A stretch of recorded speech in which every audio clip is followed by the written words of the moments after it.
Africa and Gaul, so he's, the Romans loved that about him.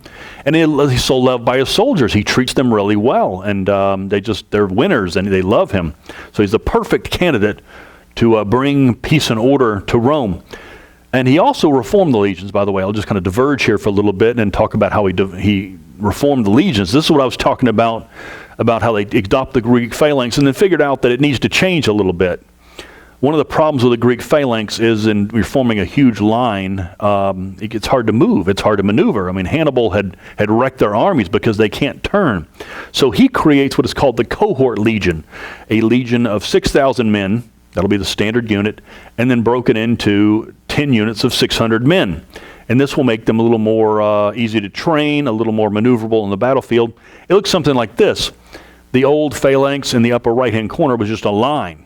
Well, that's great if your enemy's right in front of you, but the enemy comes at you from the side or behind, you're very vulnerable. And what he does is going to break it into 10 units of 600 men in a kind of a checkerboard fashion. So you can break it into 3 lines, which is what they normally did, but then they can also break off pieces of those lines. Or if they're hit on the side, these 3 units can turn 90 degrees and form a phalanx this way, or from the back. You could actually fight 4 battles at once, as these parts of the phalanx could break in different directions. You'd also have a reserve in the middle, so you could basically handle an attack. Again, this is also the part of dealing with a lot of barbarians. Barbarians aren't necessarily going to line up in battle for you, and so you might need to fight in 4 directions. So this is the cohort legion. The strength of it is the centurions. These are the sergeants, the drill sergeants, the backbone of the army. These non-commissioned officers who are there to train 100 men, a line of their cohort. And his army now is professional. When you join the Roman army, this is a great change that he makes, is instead of just joining in the spring and going home in the fall, you are there professionally for a set number of years, probably 10 or 20 years. It's a long time. This is going to be your profession. And how can he do this? Well, first of all, he gets the legislation changed. The old way was that you had to own property. Your family had to own property for you to become a soldier. Well, people are selling their property now, and so we still need the soldiers, and so he drops the property qualifications as you join this professional army. You also swear an oath to him. Now this is a dangerous thing, as you're going to see, because this is where if you join a certain army, you'll swear to a certain general. And if you join another army, you'll swear to this other general. So this is going to cause a civil war, as these armies will fight each other in just a second. But originally it starts by swearing an oath to the man who drafted you. He also is responsible for a lot of the symbols, and really emphasizing the symbols, the idea of an eagle. Each of the legions will have an eagle, and you will give your life for that piece of metal. He will award laurels after a battle. He will go up to certain soldiers and reward them for bravery. And of course this inspires that man, but it also inspires everyone around that Marius is watching. He picks out the best men, and he knows who you are. And the discipline is very tough. You would think, well, he needs to lighten the discipline, but it's just the opposite. When you have a leader that's beloved, he can actually increase the discipline. The idea that you got to earn it. You've got to work hard for the defense of the legion, and you're a better soldier once you do it. You hate it when you're being trained, but once it's over, you understand why your centurion was so mean to you. So this is what the legions look like at this time. Here we're still in the BCs. So you can see they don't quite look like what you would expect, the stereotypical with the square shield and the red and the gold. They're still kind of archaic here with family crests or symbols on the shields. Kind of still a little bit pell-mell in the way that they look. So Marius is the ideal guy to be dictator. So he starts off being elected consul, and he does his great job there. He's elected consul 17 years in a row. And then by 100 BC, he's just given the honor of dictator. So he's a great leader. They need this. They're falling apart. His problem is he's not a very good politician. He just kind of is a placeholder. He's a symbol to Romans of order, while the Senate still can't get things done really well. And the power really is that he can control the armies. They will bring the armies in and just basically hold these cities down instead of having unrest and slave revolts. So he's he may not be that famous to you. You may not have heard of him before, but this is kind of the first of the dictators. Just kind of a army guy to hold things down. he will be replaced. The problem came in 88 BC. There was a revolt in Asia Minor against some people attacking the Romans, and the Senate, rather than relying on Marius, decided to contact his underling, Sulla, and they will send Sulla over to handle the uprising. Of course, Marius is going to take offense to this. Sulla had served under Marius, so they're kind of undercutting his authority, and Sulla accepted the job. Sulla himself is a great warrior, described as cold-hearted and ruthless, just a terrible kind of guy. But it's the kind of guy that the Senate wants, someone that they think they can control and maybe have to use against Marius. Marius, by this time, had become kind of unruly. He'd started getting really old and grumpy.